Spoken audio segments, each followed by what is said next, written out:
I do not want to live in a country with Hamas supporters. I want them deported. I want them chucked out. Ever since Mahmoud Khalil got arrested and now is pending deportation, a lot of people are asking themselves, should Hamas supporters be deported? It's a debate that's raging on every news network, on every independent show, podcast, etc. Some people are saying it's fascism. Some people are saying it's justice, depending on which side of the aisle typically you're on. Even some pro-Israel voices are saying that, maybe it's a little too far. But Douglas Murray went on the Triggernometry podcast a while back, and he explained exactly why these people should not be in our countries. I 100% agree with him. Check out the clip. We have an open border.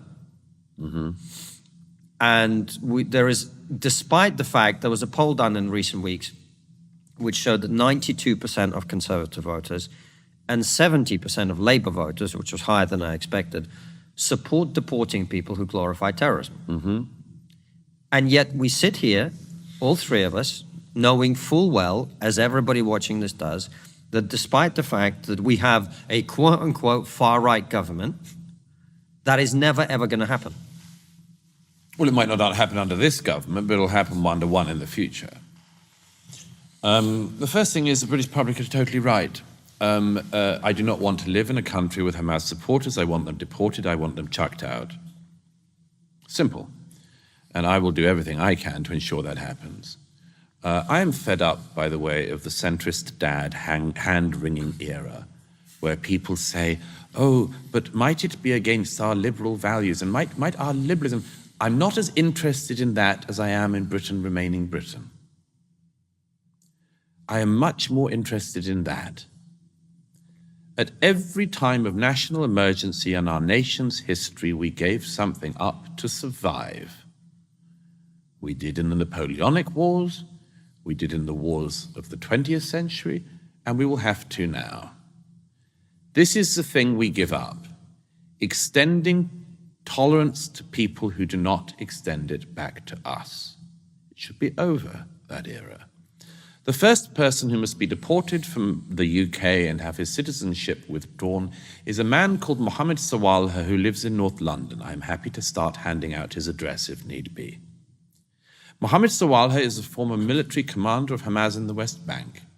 He has been living peacefully in the UK, that is undisturbedly, I should say, undisturbed in the UK for many years now. Under the last Labour government, he seems to have got UK citizenship. Now, to get UK citizenship, you have, among other things, to show that you're a person of good character. I would submit that if you are a military commander of Hamas, you are not a person of good character. Now, what is to be done about this man? He is currently not in the UK. He is in Istanbul. And again, I'm very happy to give out his location, should people want it.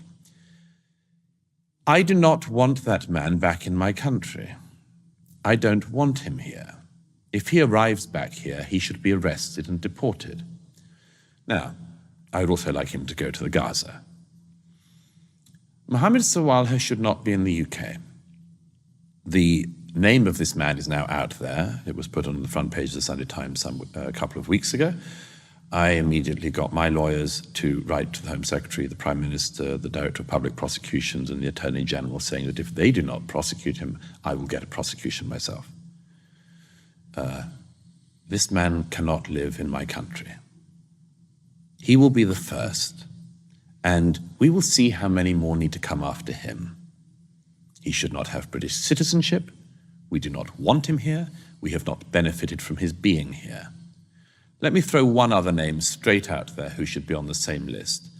A man called Mohajerani, the former Deputy Prime Minister of Iran. He lives in Harrow. Again, I'm very happy to start giving his address out. Why does he live in Leafy Harrow, this man? We don't know. The last Labour government gave him right to remain in the UK. Who is Mohajerani? Two things might be of interest. One, he was the man who the Ayatollah Khomeini got to write the book-length justification of the fatwa calling for the murder of the British novelist Salman Rushdie. Why is Salman Rushdie's life in such peril and has been since Valentine's Day 1989, and Mohajerani lives peacefully in Leafy Harrow? I don't want him to. Second, apart from justifying and calling for the murder of a British novelist, Mohajerani was also involved in the prison massacres of leftists and communists in Iran in the 1980s. One of his former colleagues has been prosecuted for war crimes in a European court in the last year. I see no reason why Mohajerani should not also be prosecuted under the same crimes. Why should we live with these people? Why should they be here?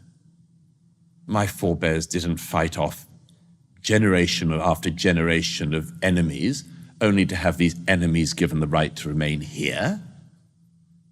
We'd have no need of them. Our country has not benefited from them. Get them out. Get them out.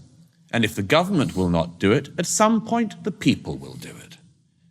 And I would submit that will be much uglier.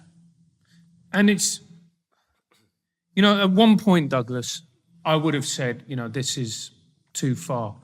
But the thing, even above the Sir David Amos and coming as a former teacher, the thing that really opened my eyes to the cowardice within our institutions was the Batley Grammar School case. Yes, absolutely. Shameful.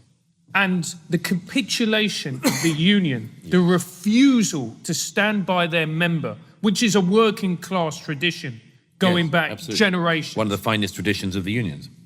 And they just abdicated responsibility. And it just shows, for me, that there is very few people in power who've got the backbone to be willing to tackle this. I think that's right. Well, the people who do want to tackle it will come to power. Well, Douglas, this is a thing that has been discussed, and I want to raise with you. I mean, I agree with you. And I saw Ron DeSantis, the American presidential candidate.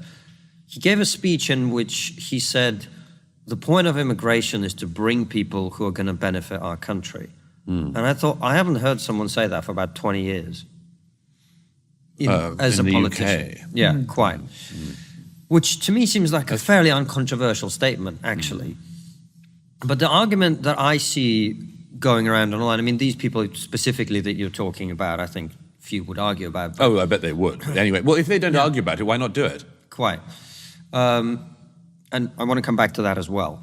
But the one thing I see is particularly American commentators say, well, look, the right in particular has been banging on about free speech endlessly. And then you have these people go out on a protest and suddenly everyone's saying they should be deported.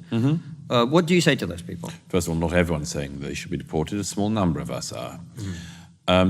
Yeah, I have some friends on the sort of libertarian right, as it were, as well as people on the left who say, but you're such a free speech activist. How could you deny the rights of free speech to people who simply want to stand outside synagogues taunting Jews for the murder of their fellow Jews? Well, this is not a practice of free speech. This is not an interesting test case of free speech.